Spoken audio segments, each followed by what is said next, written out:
Hello students, अब इस unit का ये लास्ट टॉपिक है।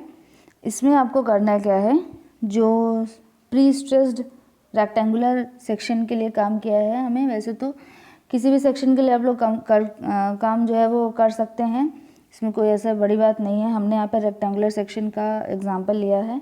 रेक्टेंगुलर सेक्शन के लिए डिफरेंट स्टेजेस में आपको प्री स्ट्रेस कितना बच रहा है किसी भी सेक्शन के किसी भी पॉइंट पे, उसका एनालिसिस करना है। तो दो स्टेजेस हो सकती हैं।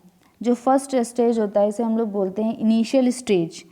उसमें क्या होता है, जस्ट हमने क्या किया है, प्री स्ट्रेस जो है उसे बस ट्रांसफ़र किया है इनिशियल स्टेज में। सेकेंड जो स्टेज होता है उसे हम लोग बोलते हैं फाइनल स्टेज। मतलब कि जब फाइनल स्टेज मतलब जितना भी लॉस होना था वो हो जाएगा, और उसके बाद जो लोड बचा हुआ है उसको बियर करने के टाइम पे जो हमारा स्टेज होगा, उस स्टेज पर कितना स्ट्रेस लग रहा है किसी भी पॉइंट पर, वो हमें कैलकुलेट करना होगा। तो इनिशियल स्टेज में हमें करना क्या होता है, सिर्फ हमें किन किन चीज़ों को लेना होता है, सिर्फ प्री स्ट्रेसिंग फोर्स लिया जाता है और डेड लोड को कंसीडर किया जाता है और बेंडिंग मोमेंट्स वगैरह कैलकुलेट किया जाता है। इसमें हम लोग क्या करते हैं, लॉसेस को कैलकुलेट नहीं करते हैं। और इसी स्टेज में जो कंक्रीट का जो स्ट्रेंथ है वो मैक्सिमम होता है। टॉप फाइबर्स जो होते हैं इनिशियल स्टेज में, जो टॉप फाइबर्स जो होते हैं, जो सिर्फ प्री स्ट्रेसिंग की वजह से, अभी आप देखेंगे तो आपको खुद पता चलेगा क्या कंप्रेशन में रहेगा और क्या जो है वो टेंशन में रहेगा। ठीक, तो देखो इसमें ये जो आपको सामने दिख रहा है, इसमें ये क्या है, ये क्रॉस सेक्शन बनाया गया है। ये आपका बीम का क्रॉस सेक्शन है। इसमें ये स्टील दी गई है। अब चूंकि स्टील जो है वो अलग अलग लेवल पे दिया गया है, तो इसका एसेंट्रिसिटी जो है वो इनके जो स्टील है उनके सेंट्रॉइड से न्यूट्रल एक्सिस का जो एसेंट्रिसिटी है उसे हमने ई दिया हुआ है। न्यूट्रल एक्सिस से जो आउटर फाइबर है उसका जो डिस्टेंस है उसे हमने वाई बी बोला है। और न्यूट्रल एक्सिस से जो टेंशन साइड में जो हमारा टेंशन साइड में जो टॉप फाइबर, जो टेंशन नहीं बोलेंगे, टॉप फाइबर जो है उसका जो डिस्टेंस है, मैक्सिमम डिस्टेंस हमने वाई टी बोला है। ठीक है, अब जो है देखिए, जो P बाई ए जो बनेगा, जो एक और ब्लॉक बना है स्ट्रेस डिस्ट्रीब्यूशन डायग्राम, जो कि ऊपर से लेके नीचे सेक्शन के लिए सेम है, P बाई ए है। ये क्या है, प्री स्ट्रेसिंग फोर्स की वजह से, प्री स्ट्रेसिंग फोर्स P होता है और A जो है वो इसी बीम का क्रॉस सेक्शनल एरिया है। डिवाइड कर देंगे तो पूरा जो फोर्स आएगा वो हमारा प्री स्ट्रेसिंग फोर्स होता है। ये ऊपर से लेके नीचे तक सेम रहेगा, एसेंट्रिसिटी पर डिपेंड नहीं करता। लेकिन अगर बार्स में एसेंट्रिसिटी है तो फिर उसकी वजह से जो प्री स्ट्रेसिंग फोर्स है वो चेंज हो जाएगा। तब हमारा कैसा होगा, जिधर की साइड एसेंट्रिसिटी होती है उधर हम लोग पॉजिटिव लेते हैं, उधर साइड हमेशा पॉजिटिव। तो m बाई जेड, और m की वैल्यू कैसे निकलेगी, p मल्टीप्लाइड बाई एसेंट्रिसिटी। ठीक, z की वैल्यू कैसे निकलेगी, i डिवाइड बाई y से। अब चूंकि ये बॉटम साइड में y है तो इसलिए i by y multiplied by P E क्या है, एसेंट्रिसिटी है। सेम यही चीज़ ऊपर भी होगा। ऊपर देखिए ये है P E multiplied by Y t मतलब टॉप फाइबर की साइड में। तो ये इन दोनों, ये जो कंबाइंड इफेक्ट दोनों देते हैं, ये क्या होता है, due to prestressing alone की वजह से ये हमारा स्ट्रेस डिस्ट्रीब्यूशन डायग्राम है। सेकंड अगर हम देखें तो किसकी वजह से, लोडिंग की वजह से, सिर्फ डेड लोड लिया जाएगा। सिर्फ डेड लोड की वजह से जो हमारा स्ट्रेस आएगा वो कैसा होगा, डेड लोड की वजह से तो ऊपर साइड न्यूट्रल एक्सिस के ऊपर कैसा होगा, कंप्रेसिव फोर्स होगा, और न्यूट्रल एक्सिस के नीचे कैसा होगा, टेंशन फोर्स होगा कितना, एम वाई बाई आई होगा। तो इसमें जो एम डी यूज़ किया गया है वो क्या है, डेड लोड की वजह से मूवमेंट है, और वाई बी वाई टी और आई आपको पता है। ठीक, तो इन तीनों के इफेक्ट को लिया जाता है जब हम इनिशियल स्ट्रेस देख रहे होते हैं। एक चीज़ और, अगर बात की जाए कि टॉप फाइबर पे कितना स्ट्रेस होगा, तो टॉप फाइबर पे जो स्ट्रेस होगा विद साइन हम लोग लेते हैं। कंप्रेसिव स्ट्रेस को हम पॉजिटिव लेते हैं, टेंसाइल स्ट्रेस को हम निगेटिव लेते हैं। तो अगर इनिशियल स्टेज में टॉप फाइबर के लिए लिया जाएगा तो P by A plus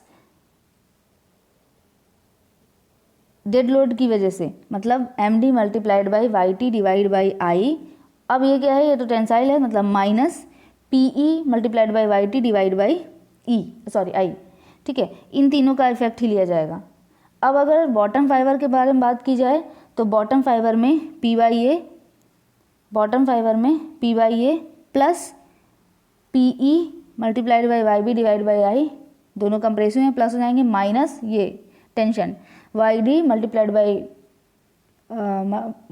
Y B divided by I. जो मैंने बताया वो यहाँ पर लिखा गया है, ये लिखा हुआ है, जो आपको अभी तक हम बता रहे थे ये पूरा लिखा हुआ है। अब ये जो टॉप फाइबर पे जो हमारा स्ट्रेस आया है, जिसे हम लोग FT1 से इंडिकेट कर रहे हैं, ये ऑब्वियसली कंक्रीट पे जितना जो फोर्स लग सकता था, जो स्ट्रेस लग सकता था, उससे क्या होना चाहिए, कम ही होना चाहिए। और ये जो नीचे जो बॉटम फाइबर पे जो स्ट्रेस आया है वो क्या है, कंक्रीट पे लगने वाले कॉम्प्रेसिव फोर्स से कम होना चाहिए। ठीक, देखिए अब फाइनल स्टेज पे आते हैं। फाइनल स्टेज क्या होता है कि इस स्टेज में हमारा जो प्री स्ट्रेसिंग फोर्स है वो मिनिमम होता है, क्योंकि पहले तो लॉसेस हो चुके होते हैं, दूसरी चीज़ सुपर इम्पोज लोड यानी लाइव लोड, डेड लोड को भी कंसीडर किया जाता है यहाँ पर। पहले वाले उसमें लाइव लोड को कंसीडर नहीं किया जाता था, इसमें लाइव लोड को भी कंसीडर किया जाता है। ठीक, अब अल्टीमेट स्ट्रेंथ निकालने के लिए ये यूज़ होता है। अब देखिए वही सेक्शन यूज़ किया है हमने, इसमें से इन तीन के बारे में आपको, इसमें से इन तीन स्ट्रेस के बारे में आपको पता है। P by A due to eccentricity, prestressing में एसेंट्रिसिटी, और डेड लोड की वजह से जो डायग्राम बनेगा वो आपको पता है। लाइव लोड की वजह से जो डायग्राम बनेगा वो कुछ ऐसा ही होगा, डेड लोड की तरह ही होगा, लेकिन मोमेंट क्या होगा, मोमेंट लाइव लोडिंग की वजह से जो मोमेंट आएगा वो होगा। ठीक, बाकी वो भी ट्रायंगल ही बनेगा, जैसे डेड लोड का बनता है वैसे ही लाइव लोड का भी बनेगा। सेम वही चीज़ अगर इसी स्टेज के लिए टॉप फाइबर के लिए किया जाए तो P by A minus P E multiplied by Y T divided by I plus M D multiplied by Y T divided by I plus M C multiplied by Y T divided by I. अगर bottom fibre के लिए बात की जाए तो P A plus P E multiplied by Y T divided by I minus M D multiplied by Y B divided by I minus M S multiplied by Y B divided by I. जो चीज़ मैंने आपको बताई वही चीज़ यहाँ पर ये लिखा हुआ है फाइनल स्टेज के लिए, ये लिखा हुआ है फाइनल स्टेज के लिए। ठीक, चलिए नेक्स्ट जो ये डिस्क्रिप्शन लिखा हुआ है इसका मतलब ये है कि हमने जब भी कैलकुलेशन किया है उसमें हमने एरिया ऑफ स्टील जो है वो नहीं, एरिया ऑफ स्टील को हमने अलग से कंसीडर नहीं किया हुआ है, हमने पूरा एरिया, ग्रॉस एरिया कंसीडर किया है हर जगह पर। अगर आपको ध्यान हो जब हमने स्ट्रेस कैलकुलेट किया तो पी बाई ए लिखा है। अगर आपको बहुत ज़्यादा प्रिसाइज चाहिए तो आप AST पहले हटाइए, AST एरिया हटाइए और उसकी जगह पर उसके करेस्पॉन्डिंग कंक्रीट का एरिया फिक्स कीजिए, तो आपको एकदम एक्यूरेट रिजल्ट मिलेगा। लेकिन हमें इतनी ज़रूरत नहीं होती है, इसलिए हम लोग ये नहीं करते हैं। तो अब जो आपको क्वेश्चन देखना है वो देखते हैं। Determine the various stresses setup at mid span, mid span पे बात होनी है, मिड स्पान पे स्ट्रेस निकालना है। In a pretensioned beam 250 mm multiplied by 500 mm cross sectional area दे दिया गया है। Subjected to an initial prestress of 1500 kilo newton, initial prestress given है ऑलरेडी, पी का वैल्यू दे दिया गया है। And uniformity distribution, uniformly distributed superimpose load of 5 kilo newton per metre, मतलब कि ये दिया गया है आपको live load over A span of 15 metre, मतलब कि लेंथ दिया गिवन है 15 metre. Assume the total loss of prestress as 12% loss हो जाएगा। And the eccentricity of prestress at mid span is 100 mm, मतलब ई का वैल्यू भी given है। ठीक है, तो जो वैल्यूज़ बोली गई वो सारी वैल्यूज़ यहाँ पर लिखी गई हैं। इनका यूज़ करके हमें क्या करना है, सबसे पहले तो हमें आई का वैल्यू निकालना है, B D cube by 12, calculate value.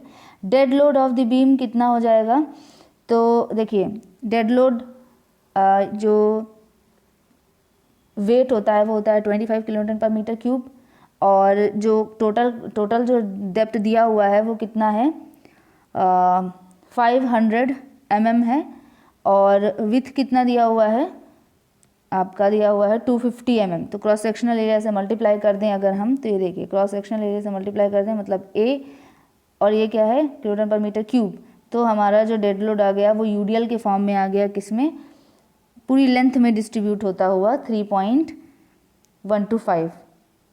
इस डेड लोड की वजह से जो मोमेंट आ जाएगा सेंटर पे वो कितना हो जाएगा WL²/8, एल की वैल्यू स्पान गिवन है ऑलरेडी, मोमेंट भी कैलकुलेट किया। सुपर इम्पोज लोड की वजह से, मतलब कि जो लाइव लोड है उसकी वजह से भी कुछ यही इफेक्ट होगा, इसकी वजह से ही मोमेंट कैलकुलेट कर लिया, सेंटर ऑफ द बीम पे बात हो रही है सब कुछ इसलिए। अब हमें इनिशियल स्टेज पे कैलकुलेशन करना है स्ट्रेस का।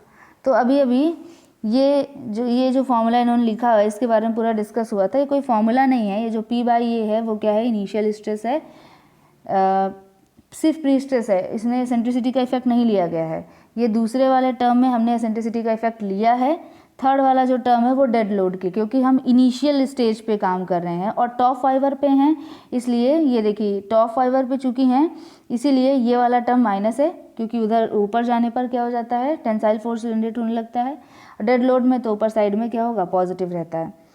सारी वैल्यूज़ हमें पी की वैल्यू पता है, इनिशियल फोर्स कितना है हमें पता है, क्रॉस सेक्शनल एरिया पता है, और एसेंट्रिसिटी पता है, वाई पता है। वाई मतलब कि न्यूट्रल एक्सिस से, सपोज अगर ये सेक्शन ये न्यूट्रल एक्सिस है तो ये जो डिस्टेंस होगी ये वाई होगी, तो वाई होगा कितना, टोटल डेप्थ का डिवाइड बाई 2 होगा। ठीक है, सारी वैल्यूज़ हमें पता हैं। अब एक चीज़ देखिए, हमने क्या किया, इसको कैलकुलेट किया 12 आया, इसको कैलकुलेट किया ये आया, इसको कैलकुलेट किया ये आया। अब देखिए यही चीज़ हम इसको डायग्राम में बनाया भी हुआ है, जैसे देखिए टॉप फाइबर में इनिशियल स्टेज में टॉप फाइबर में ये जो 12 आ रहा है, ये जो 12 आ रहा है वो देखिए कहाँ पर है, टॉप फाइबर में, ये डायग्राम नीचे बना हुआ है, इनिशियल स्टेज में टॉप फाइबर में ये जो 12 आ रहा है वो ये है P/A। दूसरा स्ट्रेस देखिए, दूसरा स्ट्रेस जो है वो क्या है, ये प्री स्ट्रेसिंग की वजह से टॉप फाइबर में क्या है माइनस का 14.4, ये चीज़ यहाँ पर है, ये है टॉप फाइबर में, ये चीज़ है नेगेटिव में 14.4। जो थर्ड है वो देखिए क्या है यहाँ पर, डेड लोड की वजह से है 8.437, यही चीज़ यहाँ पर ये कैलकुलेट होकर आई है 8.437। ठीक, इन सबको कैलकुलेट किया तो वैल्यू आई टोटल कितना 6.037, यही चीज़ यहाँ पर लिखा हुआ है 6.037। ठीक, top fibre initial stage complete. अब इनिशियल स्टेज में बॉटम फाइबर देखते हैं। बॉटम फाइबर में P/A तो कंप्रेशन ही है, जो एसेंट्रिसिटी की वजह से होता था वो नीचे साइड ही एसेंट्रिसिटी है, मतलब इधर हो जाएगा positive, dead load neutral axis के नीचे होता है निगेटिव। वैल्यूज़ अभी भी वही हैं जो हमने पूरी पहले कैलकुलेट की थी। ठीक, तो सेम वही कैलकुलेशन होगा, माइनस प्लस का इफेक्ट पड़ेगा और वैल्यू आ जाएगी 17.963। ज़रा देखिए यही सारी चीज़ें नीचे भी होंगी। फर्स्ट वैल्यू जो थी वो क्या थी, 12 थी, stresses at final stage, initial stage. ये देखिए फर्स्ट वैल्यू क्या थी 12 थी, ये देखिए यहाँ भी 12 आएगी।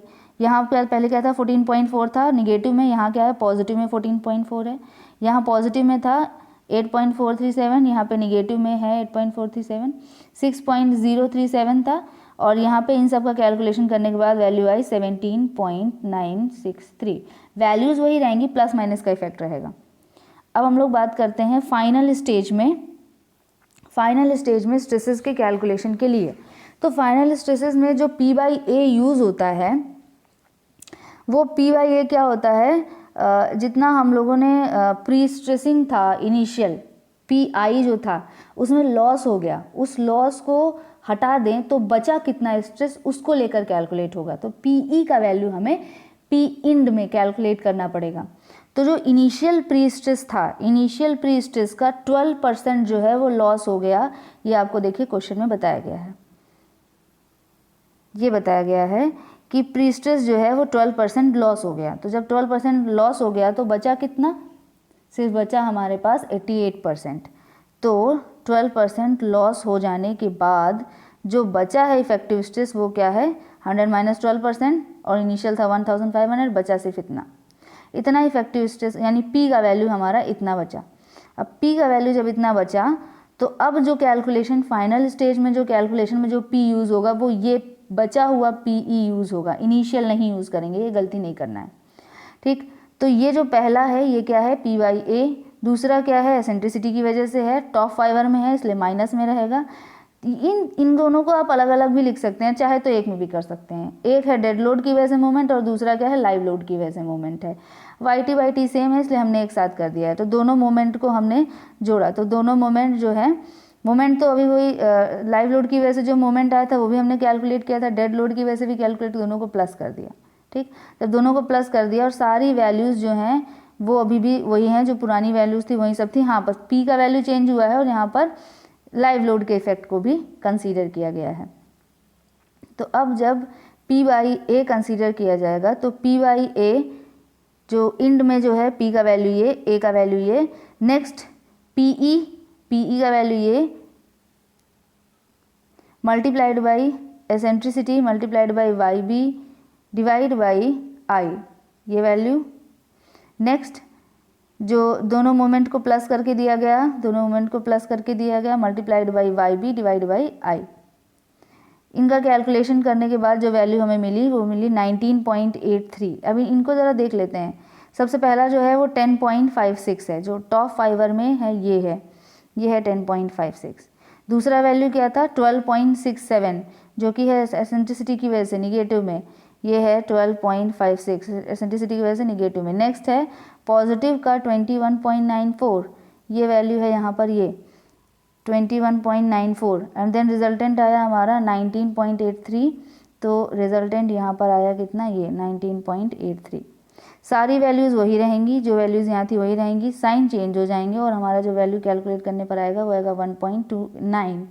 और यही चीज़ यहाँ पर है, देखिए वैल्यूज़ 1.29 आया, बाकी वैल्यूज़ जो हैं वही हैं, साइन नेगेटिव हो जाएगा।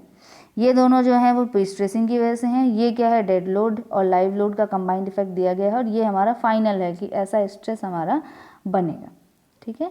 तो ये था तरीका जिस तरीके से स्ट्रेसेस जो है वो सॉल्व होते हैं। मान लीजिए अगर आपको कोई आई सेक्शन दे दिया जाता, सपोज आई सेक्शन दिया जाता, तो कहाँ चेंज आता, जो आई का वैल्यू जो calculate moment of inertia calculate किया जाएगा वो जो हम लोग कैलकुलेट करते थे बी डी क्यूब बाई 12, अब वो बी डी क्यूब बाई 12 ना होकर जैसे हम लोग आई सेक्शन के लिए कैलकुलेट करते थे वैसे कैलकुलेट होने लगेगा, ठीक।